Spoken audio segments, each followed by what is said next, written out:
भुवनेश्वर स्थित राज्य एएनएम सरकारी तालीम केन्द्र में आईएपी ओडिशा शाखा द्वारा 35तम विश्व स्तन खाद्य सप्ताह पालित होता। एही बैठक में एएनएमटीसी अध्यापक मानक सहित प्राय 100 जन एएनएम प्रशिक्षार्थी उपस्थित थिले। एही बैठक को आईएपी ओडिशा सचिव डॉक्टर मृत्युंजय दास, निर्वाचित सभापति डॉक्टर आरतबंधु नायक, सचिव आईएपी ओडिशा डॉक्टर मृत्युंजय दासंक सहित वरिष्ठ शिशु रोग विशेषज्ञ डॉक्टर लिंगराज प्रधान एवं आईएपी आईवाईसीएफ शिशुजीव शिशु खाद्य चैप्टर सचिव डॉक्टर प्रशांत सावत उद्घाटन करथिले।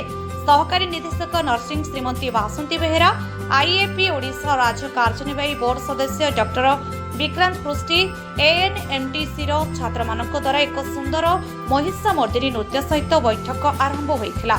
आम राज्य में स्तन्यपानर परिसंख्यानगत विश्लेषण, स्तन्यपानर गुरुत्व एवं स्तन्यपान उपरे सेमानकर ज्ञान विषय एएनएम अध्ययन को अद्यतन करने ट्रीटम फीडिंग उपर एक छोट सीएमई कराइला। कार्यक्रम शेष में एएनएम छात्र माने स्तन्यपान सचेतनता उपर एक सुंदर भूमिका परिवेशन करथिले। प्रिंसिपाल एएनएमटीसी श्रीमती लक्ष्मीप्रिया मिश्र मार्गदर्शन में कार्यक्रमटी समन्वित होइछि। एएनएम छात्र माने एही बैठक को प्रशंसा करथिले।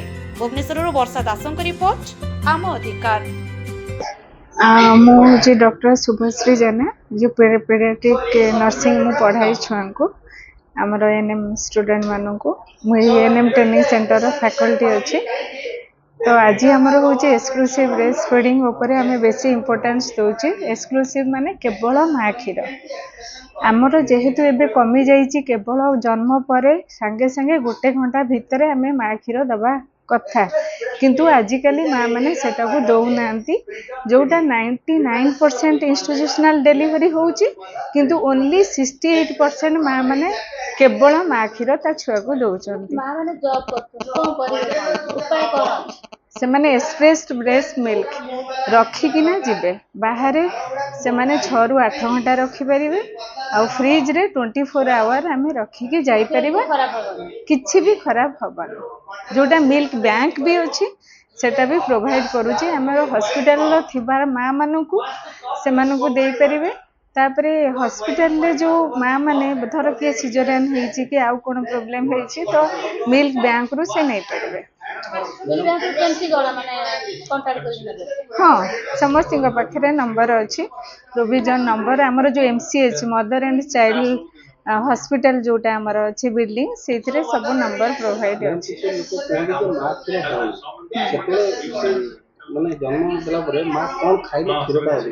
सबु जिनस खाइब भगवान नेचर्स रे जहा जहा अच्छी कौन सी जिनिस मना नहीं, सबु जिनस खाइले भगवान छुआ देइचंती माने माँ क्षीर देइचंती।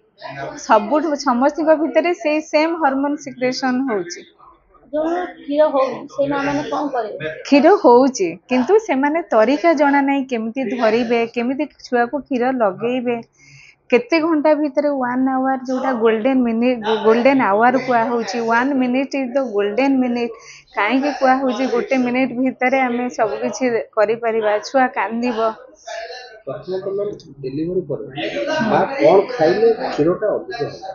माँ सबु किछि खाइब, सबु खाइब, सबु जिनस जोटा कि हमरो बैलेंस डाइट लाउ खाइले जेमति कोन हां परिवा खाइबे कोन खाइले को विटामिन ता खाइले सबु परिवा खाइबा सहित ग्रीन लीफ वेजिटेबल्स खाइबे, ता सहित हमर जो ह्यूमन प्रोटीन ए सब ताको खाइबे, क्षीर पीबे आउ सबुज पनीपरिबा जोटा मार्केट रे सस्ता रे मिलुची।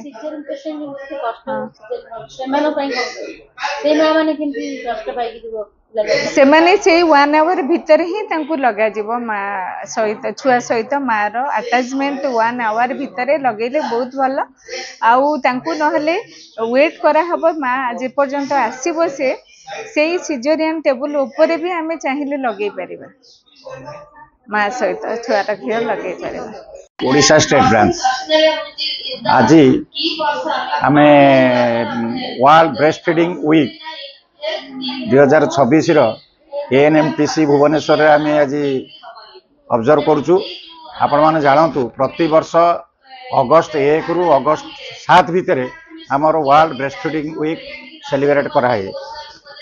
अगस्ट 1 तारिख रे आमर स्टेट लेवल ब्रेस्ट फीडिंग वीकटा आमर सेलिब्रेट कराई गवर्नमेंट लेवल रे आमर आईआरसी विलेज यूसीएससी रे under the chairpersonship of MDNHI madam. तापर प्रतिदिन प्रति ब्रांच डिस्ट्रिक्ट प्रतिदिन किसी ना किसी आमर चली माने सेलिब्रेशन। आज लास्ट डे आमर Indian Academy Paediatrics IAP Odisha state branch आम फिक्स करूँ।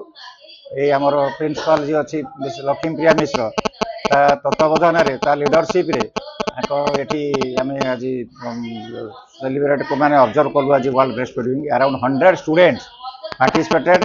आमर सब जो मैंने थे सेक्रेटरी थे आमर president senior paediatrician doctor Lingaraj Mishra ये लिंगराज प्रधान आमर जो मैंने सब आसते से ब्रेस्ट फीडिंग वीक विषय में कौन पाई एटा करा होची कौन ब्रेस्ट फीडिंग वीक आवश्यकता कौन बुझेले तार ब्रेस्ट फीडिंग वीक आम करने उद्देश्य आम मैंने प्रदर्शन करुचु जे छुआ जन्म है मात्रे माँ पेटू तुम इमिडिएटली विदिन 1 आवर भितर सागे सागे ब्रेस्ट फीडिंग दिंतु माने as early as possible caesarean हो कि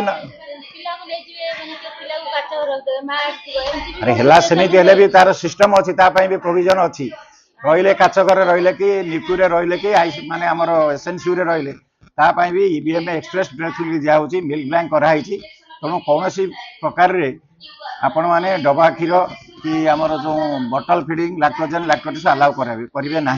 तापाई गोटे एक्ट अच्छी IMS act infants milk substitute जोटा वेरी क्रिमिनाल ऑफेंस 1992 मसीह एकटा होता 2005 यहाँ 2003 आमेंडमेंट होती।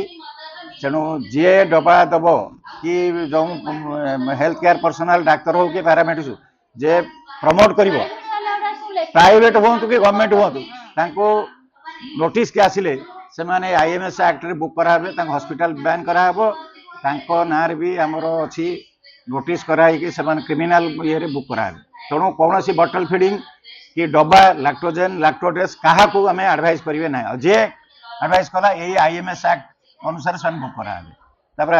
ब्रेस्ट फीडिंग उपयोगिता आपण तो बुझेले 3-4 जन छुआर जो आम जो माँ क्षीरटा प्रथम जो कषा क्षीर कोलेस्ट्रोल से प्रथम वैक्सीन छुआ को तादेह आमर केतला जो आस इम्यूनोग्लोबिन सेटा जी जो छुआ खाई तार रोग प्रतिरोधक शक्ति पूरा 100%।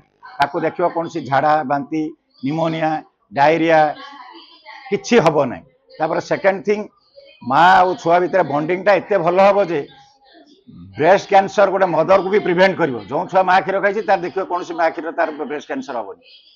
एवं सांगे सांगे जो पोस्टमार्टम ब्लीडिंगटा मोर हेमरेज हुए माने डेलीवरी पर माँ क्षीर खाते से हॉर्मोन सिक्रेशन हुए से ब्लीडिंगटा कंट्रोल करे। तेणु मार भी उपकारिता अच्छी छुआर जी मार भी से। तेणु आम ये कम्युनिटी लेवल रे आमर सब हेल्थ केयर प्रोवाइडर्स आम जो अच्छा समस्त अवेयरनेस करुँ 7 दिन भितर समस्ते प्रमोट करूँ ब्रेस्ट फीडिंग खाइबे आ ब्रेस्ट फीडिंग आवश्यकता कौन आ ब्रेस्ट फीडिंग माने दबा माने जो माने डबा क्षीर दौरान कि तार जो आईएमएस कार्ड कौन ता विरुद्ध में सब अवेयरनेस करूँ से बैन करूँ आउ exclusive breast feeding up to 6 मास पर्यंत 6 मास रु 2 वर्ष पर्यंत ब्रेस्ट फीडिंग चलता solid side by side solid food चलता।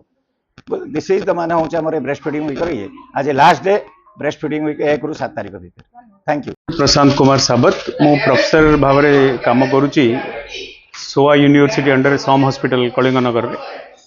आज आमे चाहूचु आमर देश रे जो ब्रेस्ट फीडिंग परसेंटेज कमी जाइए ताको आमे केमती आगु को आनिबा ताको केमती बढ़ाइबा ताको केमती देखिबा जे आमर प्रत्येक माँ चाहे से गाँव रे रहू चाहे से सहर रे रहू चाहे से पाठ पढ़ु थाउ चाहे से चाकरी करू थाउ किंबा से घरणी भावे थाउ सबू माँ माने आमर दरकार जे से माने ताको छुआ को शिशु को केवल माँ क्षीर ही 6 मास पर्यंत दिंतु।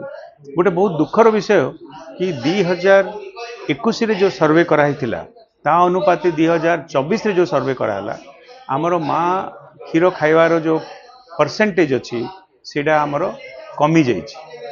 छुआ मानकर जो स्टंटिंग रेट अच्छी से तार किछि इम्प्रूवमेंट नहीं। छुआ मानकर वजन बढ़िया जो यहाँ 5 वर्ष रु कम छुआ मानकर जो सर्वे कराउछि NFHS आम कहूँ national family health survey by government of India इडारे आमर देशर भी संख्या कमी एवं ओडिशार भी संख्या कमी तो ये गोटे बहुत ही दुखर विषय आम मान सो आम आईटा जनकर रेस्पॉन्सिबिलिटी नुह यहाँ पॉलिटिशियन माने हूँ पॉलिसी मेकर हूँ पंचायत राज मेंबर्स हूँ डाक्तर हूँ आमर अंगनवाड़ी आशा दीदी हूँ कि आमर जनरल कम्युनिटी इंक्लूडिंग दी आमर जो सांबादिक माने अच्छंती मीडिया भाई माने अच्छंती समस्त दायित्व रोचे जे यहाँ गोटे खबर दि जाओ समस्त को कह जाओ जे माँ क्षीर छाड़ी अन्य कौन सी जिन छुआ को 6 मास पर्यंत न दि जाओ। स्पष्ट भाव कहतु कौ रोग में माँ क्षीर आप कौन जर साधारण कौन सी हेपाटाइटिस बी बहुत बढ़िया जिनस आमर बहुत जिनस भ्रांत भावना भी रहे कि आम माँ को जब ठंडा होगला माँ को ज्वर होगला माँ को काश होगला